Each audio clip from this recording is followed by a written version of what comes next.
With this, Jonathan remotely connected to the server. Once he gained access, he installed a sniffer to capture the network traffic, which would pick up information such as login credentials and other sensitive data. This time, it turned out that the data belonged to a unit of the US Department of Defense, the Defense Threat Reduction Agency, from which he downloaded thousands of messages belonging to Pentagon employees, acquired 19 usernames and passwords, as well as a portion of it belonging to military computers. This was the first time that a subsidiary of the Pentagon had been hacked, and so this wouldn't go unnoticed. I've been building for 30 years now. In all the years I've been here, I've never been unemployed. Looking for a career?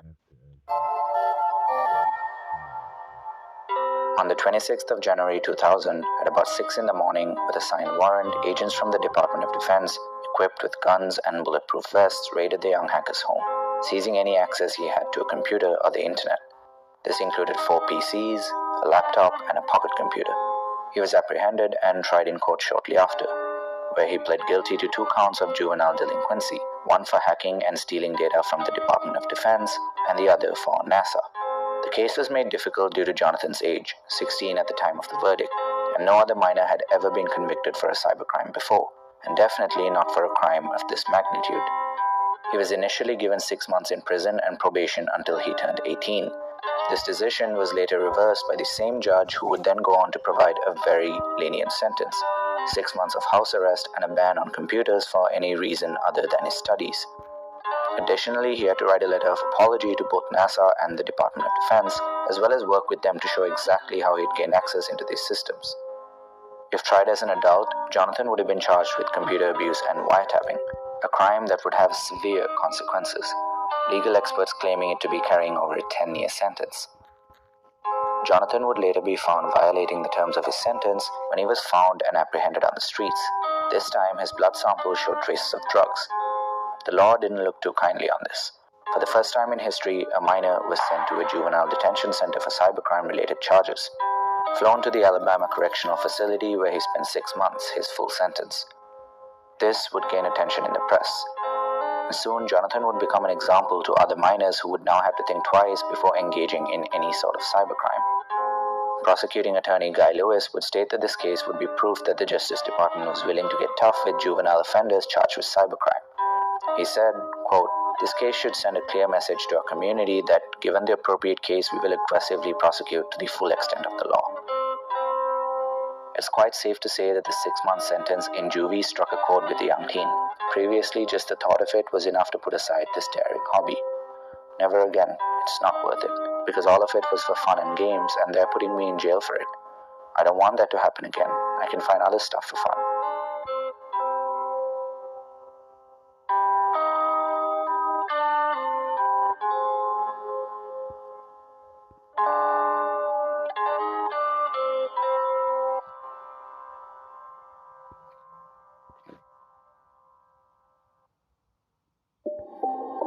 After his release, Jonathan kept a low profile, deciding to live what seemed to be nothing more than an ordinary. Going online can be like entering a minefield, but you wouldn't really know it till, well, you step on a mine. So that's what I'm going to do in our new show, Don't Try This at Home. I'm going to step on those cyber mines so you don't have to.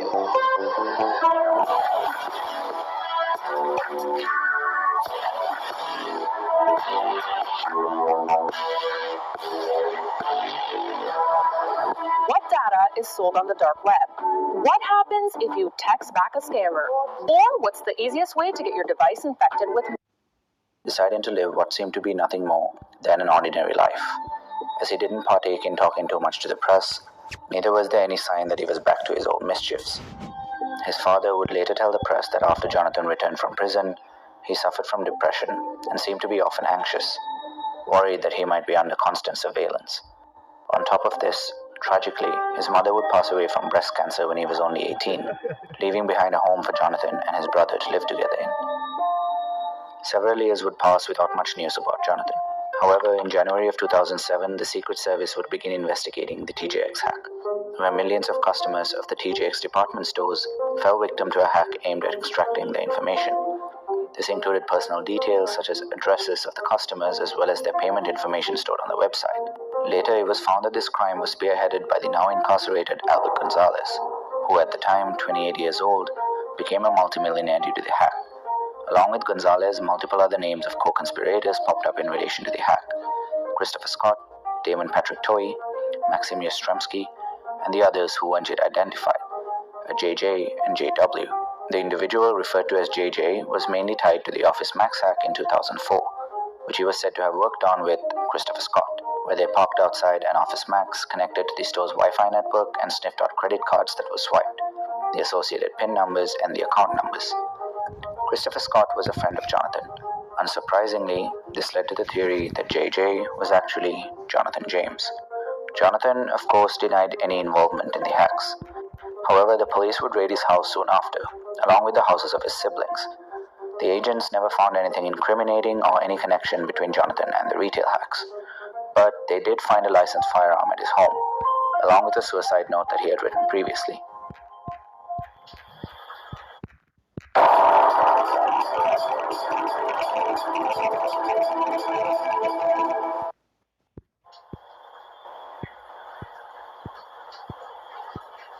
Less than 2 weeks later, Jonathan James would be found at home, lying in the shower with a gunshot wound to his head.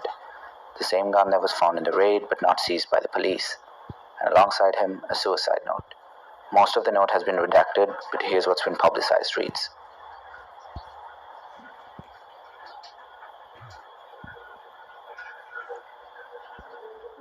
When I saw the names in the subpoena, I googled sequel. And now that one Albert Gonzalez has been arrested in connection to TJX, a company based in Boston, it soon became clear he was trying to pin it on Chris. When I googled Cumber Johnny, what I saw blew my mind. Albert had been working with the feds since 2003. That means that for 5 years he had been having people like Chris hack credit cards for him while he makes money selling them over the internet. And then at the same time, he has his buyers arrested to please the feds. When this finally backfired on him, he gave them his ace in the hole, Chris, and got off with one count of wire fraud. Talk about entrapment. The feds, of course, would see me as a much more appealing target than Chris. If they could tie me to this case, I'd be like Mitnick times 10 to them. Now, I honestly had nothing to do with TJX. Unfortunately, I don't picture the feds caring all too much. Read agent steal guides to getting busted. The feds play dirty. Chris called me the other day. He was in jail and they let him out. That can only mean that he too is trying to pin this on me. So, despite the fact that he and Albert are the most destructive, dangerous hackers the feds have ever caught, they'll let them off easy because I'm a juicier target that would please the public more than two random fucks. C'est la vie. I have no faith in the justice system. Perhaps my actions today and this letter will send a strong message to the public. Either way, I have lost control over this situation, and this is my only way to regain control. Remember, it's not whether you win or lose, it's whether I win or lose. So sitting in jail for 20, 10, or even 5 years for a crime I didn't commit is not me winning. I die free. Incidentally, you can probably see the screenshots. They took an old suicide note of mine from 5 or 6 years ago but left me with my gun. Following this, he wrote down his will and testament, provided his router and VPN passwords along with the passwords to his MySpace and PayPal account, all of which has been redacted. I had the Beatles full on the hill in my head. I kept a journal in a safe place, read it with a grain of salt. I usually only wrote when I was depressed, and I tried not to incriminate anyone. More than for salvation, my soul is dead. So I will look after the flesh. I am the master of this computer. For me, the gates will open. The name JJ would later be connected to a Jim Jones, an alias that was used by Stephen Watt, who was also convicted for selling a packet sniffer program which he made for Albert Gonzalez. However, Robert James did believe that JJ was his son, but stated that even if he did partake in the Office Max hack in 2004, he didn't have anything to show for it, no real signs of having any wealth. There's very little evidence online to point to whether Jonathan was guilty or not. It seems a large part of those who do speak of the young hacker online seem to be on his side and agree that the law was too harsh on him. There are even theories that seem to point towards the idea that this was actually covered up by the Secret Service as a suicide, when he was actually murdered due to secrets he came to acquire from NASA and the Department of Defense. Conspiracies aside, I'm really on the fence when it comes to his initial conviction. On one hand, he was a minor. Putting someone who is 16 or 17 in prison, juvenile or not, without a doubt affects an individual's future in significant ways. Their professional lives, the way others look at them, the fear of being in prison again, all of which ties into their mental well-being. On the other hand, he was given somewhat of a chance initially, and it's hard to argue that he wasn't at fault for his second sentence, unless again we look at conspiracy theories. I want to try and stay as neutral as possible since it's clear that we don't really know the full story. But I'm curious to know what you guys think. Let me know in the comments below. I'll leave the sources I used for this story, as well as a link to his interview with PBS if you want to get a better picture of his character. Thank you for watching the TWS channel, and I hope you tune in for the next one. Cheers. Reading this form today shows the pure distinction. This information, this source that came forward, it's a paid informant by the FBI. This has nothing to do with Giuliani. This has nothing to do with the information that he brought forward in 2020. It's totally separate, and it's extremely credible because he's a paid informant. I made some notes after I left the skiff based on the information, and I'll share that with you guys right now. Basically, what was happening there is back in 2015, 2016, Burisma was looking to buy a U.S.-based oil and gas company, and this came from being advised by Hunter Biden and his partners. Biden said Shokin was corrupt. That was around the time of this meeting, was when Joe Biden, as vice president, had said that the prosecutor Shokin was corrupt. They hired Hunter on the board to make the problems go away. That's what they specifically said. Hunter advised that they could raise more money if they bought a U.S. company. So the informant was trying to do the right thing and trying to advise Burisma that they shouldn't go this route. They should hire an attorney, work out their problems that they were being investigated for because they were having other legal problems, and that's why they were being investigated by this prosecutor Shokin. The informant was advising them, don't go this route. Why would you buy another U.S. company while you're under investigation?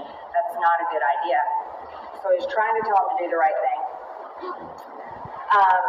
The owner of Burisma said that Hunter was stupid and that his other business partner was smart.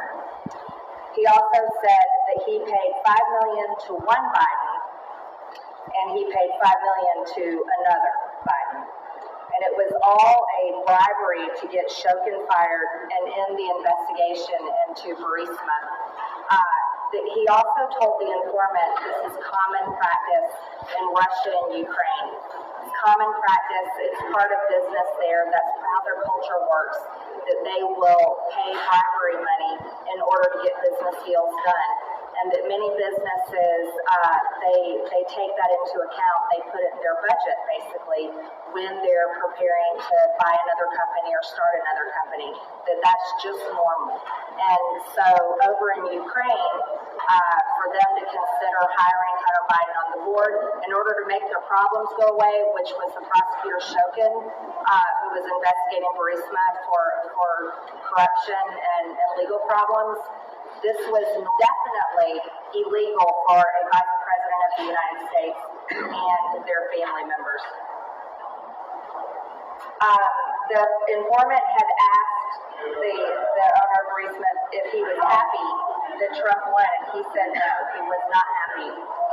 Remember, he had invested a lot of money into the Bidens to make his problems go away. But he did say that it would take 10 years for all of us to find out the payments made to the Bidens because of how many bank accounts there were. He said at the time there were no direct payments made to the big guy, but in a meeting later, after he had become more upset as things were unfolding, he told the informant that he has two pieces of evidence showing proof of payment to Hunter and specifically Joe Biden. You see, I think what everyone needs to understand is that business owners, at least most smart ones, whether they're good or bad, whether they perform their business in a legal manner or a corrupt manner, they always keep records of their business payments, accounts and receivables. That's how it's done.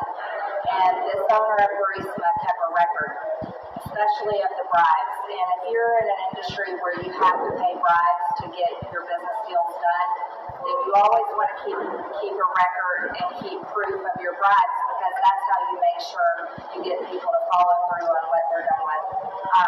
What I read today is again shocking. Just as what I read in the Treasury Department with all the SARS report is shocking. But we are going to continue following this investigation. We're going to continue to look into every single thing that we can uncover. We need the FBI to keep cooperating with us. That's extremely important. And I have very high expectations of Christopher Wray that he'll do the right thing and continue showing us the information that we're asking for.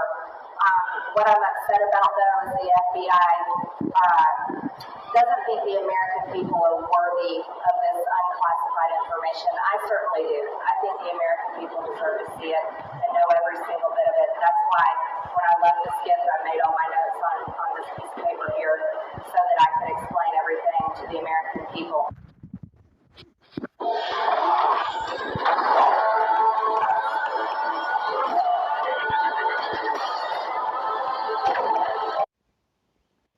Reading this form today shows the pure distinction.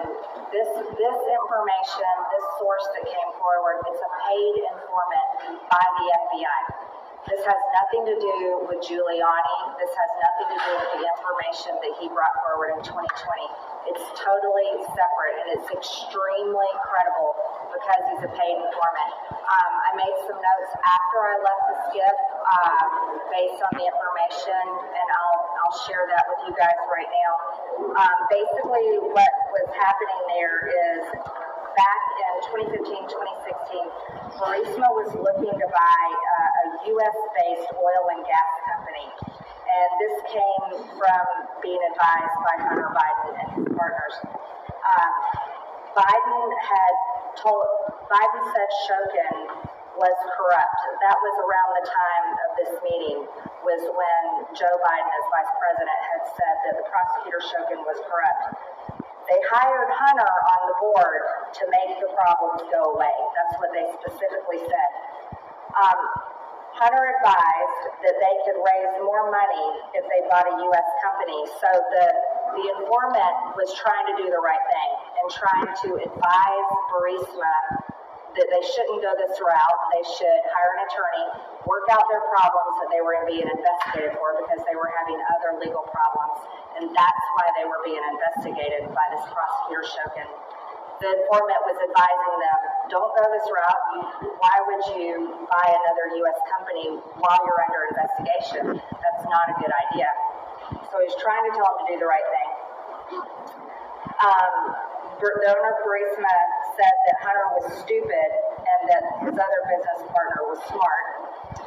He also said that he paid $5 million to one Biden and he paid $5 million to another Biden. And it was all a bribery to get Shokin fired and end the investigation into Burisma. He also told the informant this is common practice in Russia and Ukraine. It's common practice. It's part of business there. That's how their culture works, that they will pay bribery money in order to get business deals done. And that many businesses, they take that into account. They put it in their budget, basically, when they're preparing to buy another company or start another company, that's just normal. And so over in Ukraine, for them to consider hiring Hunter Biden on the board in order to make their problems go away, which was the prosecutor Shokin, who was investigating Burisma for corruption.